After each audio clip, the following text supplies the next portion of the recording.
विश्व के सारे लोग करे जो साथ में मिलकर प्रार्थना, सबका मंगल होगा तब, सबका मंगल होगा तब, बढ़ेगी विश्व की चेतना। पत्थर सिर्फ आता है आपकी शुभेच्छा जगाने। जीवन में समस्या आती है आपको बताने कि तुम जो चाहते हो वो खुल चुका है। सभी को शुभेच्छा। हैप्पी थॉट्स तेज ज्ञान फाउंडेशन द्वारा आयोजित ध्यान प्रार्थना बीज बोने के लिए आप सबका स्वागत करते हैं। लाखों लोग साल भर से इस प्रार्थना मंच पर जुड़े हैं। रोज हम सब मिलकर प्रार्थना करते हैं ताकि हम खुद भी स्वस्थ रह पाएं और जो बीमार हैं उन्हें भी हम अपनी प्रार्थना का बल पहुंचा पाएं। तो आइए ग्रहणशील रहते हैं और इस प्रार्थना का लाभ लेते हैं। सभी आंखें बंद करें, प्रार्थना करेंगे।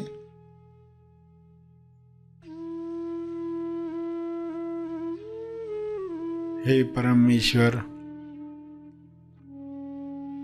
विश्व के सभी मनुष्य अपने सवालों के जवाब प्राप्त करें।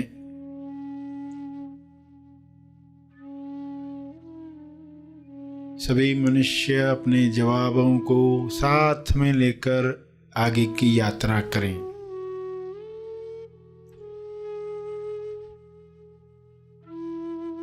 जवाबों को अपने जीवन में उतारें। स्वास्थ्य का सवाल स्वास्थ्य का जवाब बने।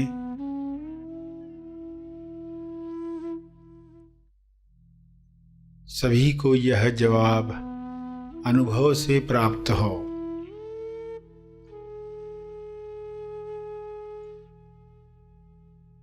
स्वास्थ्य को खोने की कमजोरी समाप्त हो। अपनी लालसाओं पर नियंत्रण न रखने की वजह से अपनी कामना पूर्ति की जरूरत की दलदल में फंसते जाता है। इसलिए स्वास्थ्य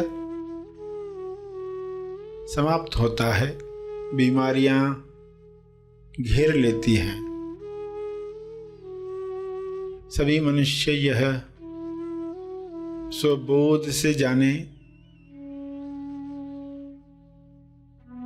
और कामना पूर्ति की जरूरत की दलदल में न फंसे। जो कामना स्वास्थ्य की तरफ ले जाए, मुक्ति की तरफ ले जाए, मोक्ष की तरफ ले जाए, प्रेम आनंद मौन की अभिव्यक्ति करवाए, वही कामना शुभ इच्छा के रूप में बल दे।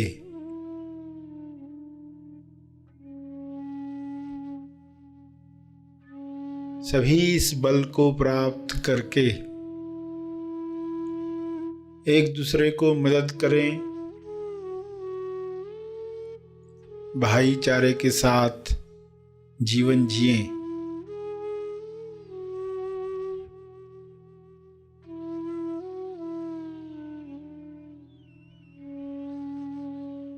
सभी मृत्यु की सच्चाई जान लें।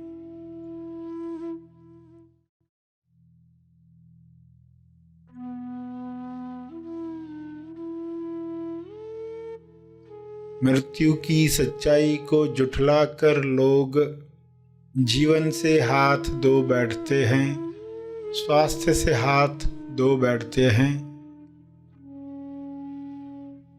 यह सच्चाई लोगों के सामने रहे।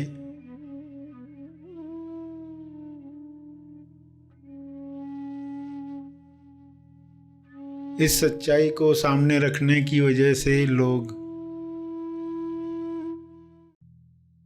आहार व्यवहार ऐसा रखेंगे ताकि स्वास्थ्य बना रहे, रोग प्रतिरक्षण शक्ति बढ़ती रहे।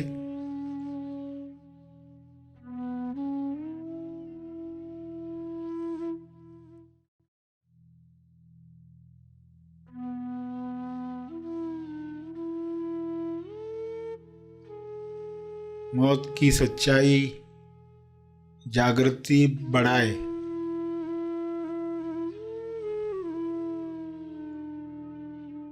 अपना जीवन सार्थक करने के लिए इस सच्चाई को लोग याद रखें और अमर तत्व को प्राप्त करें। पृथ्वी पर ही ऐसा काम करें कि संपूर्ण स्वास्थ्य मिले, जो शारीरिक भी है, मानसिक भी है, आर्थिक भी है, सामाजिक और आध्यात्मिक भी है।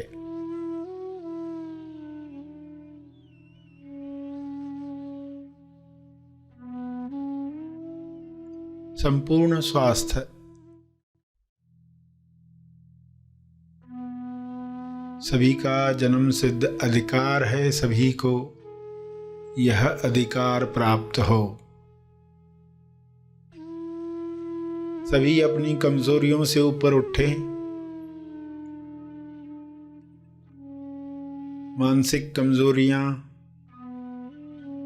लालसाएं जो ऐसे काम करवाती हैं जो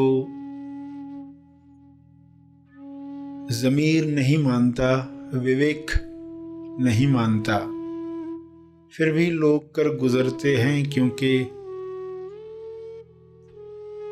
कामना पूर्ति की लालसा इतनी बड़ी होती है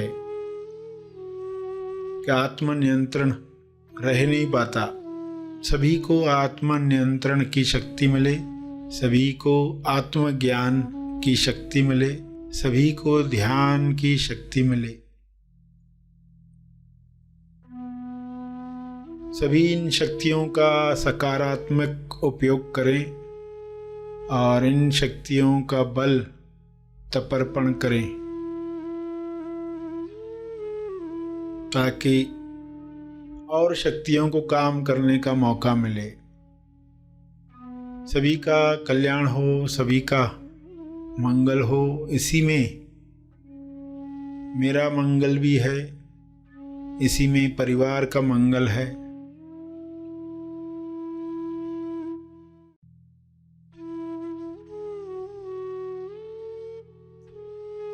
इसी में समाज और देश का मंगल है, इसी में विश्व का मंगल है।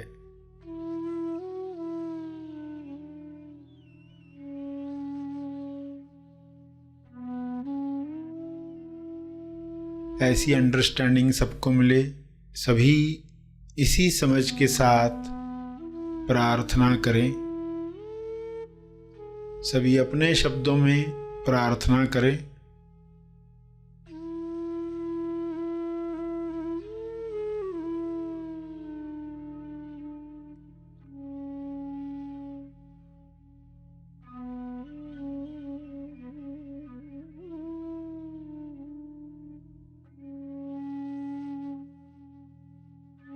अंत में तपर्पण करके आज का सेशन समाप्त करेंगे।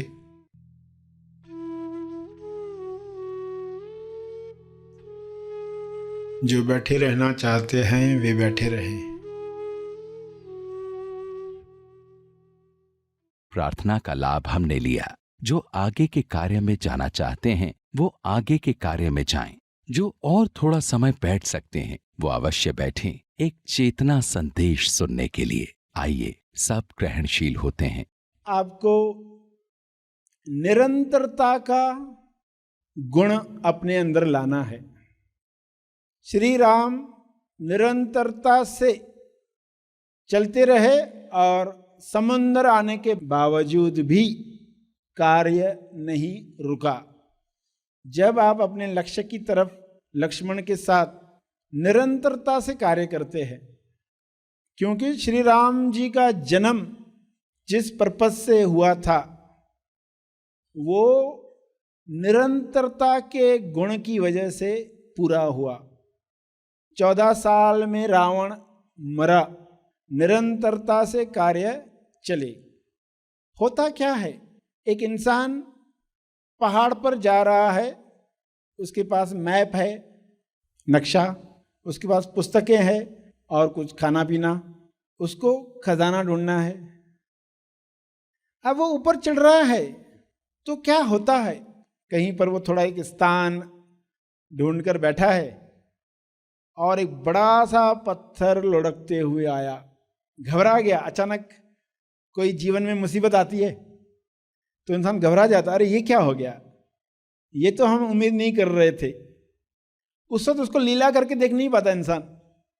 पत्थर आ गया, वो घबरा गया, कैसे तो बच गया, बाजू हट गया, फिर पत्थर आके रुक गया। आप बच गए, वो इंसान बच गया और पत्थर बड़ा सा आकर रुक गया। अब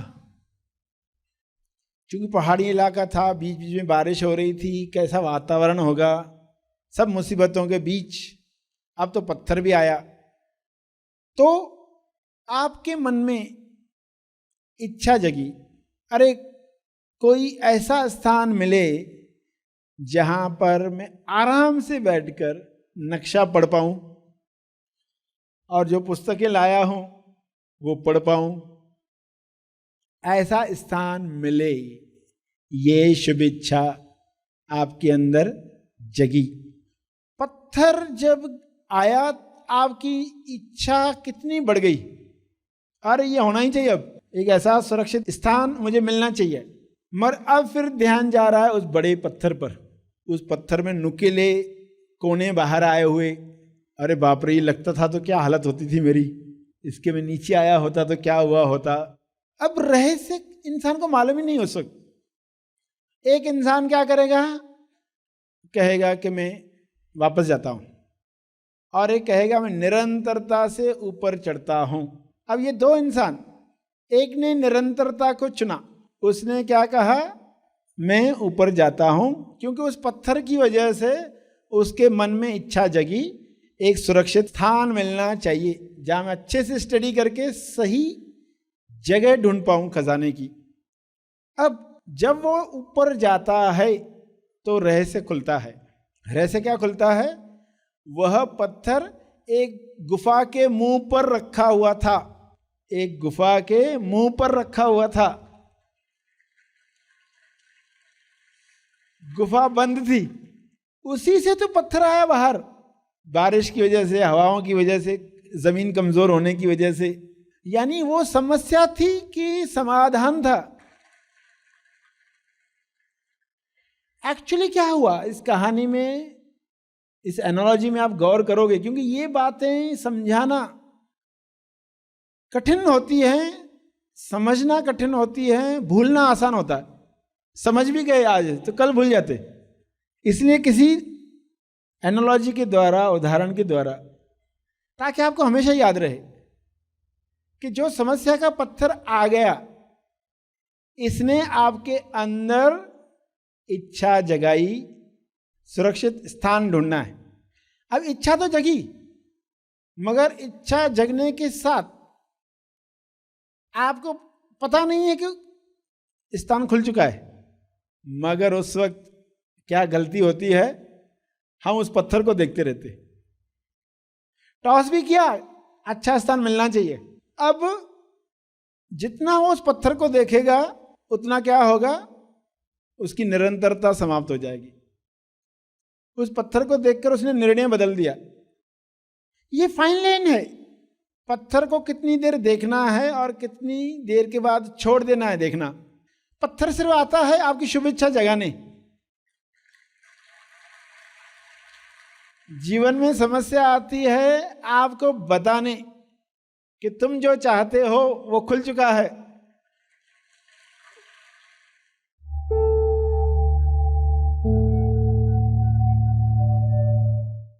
प्रार्थना और मार्गदर्शन का सभी ने लाभ लिया। आइए यहीं पर समाप्त करते हैं, कल फिर मिलेंगे।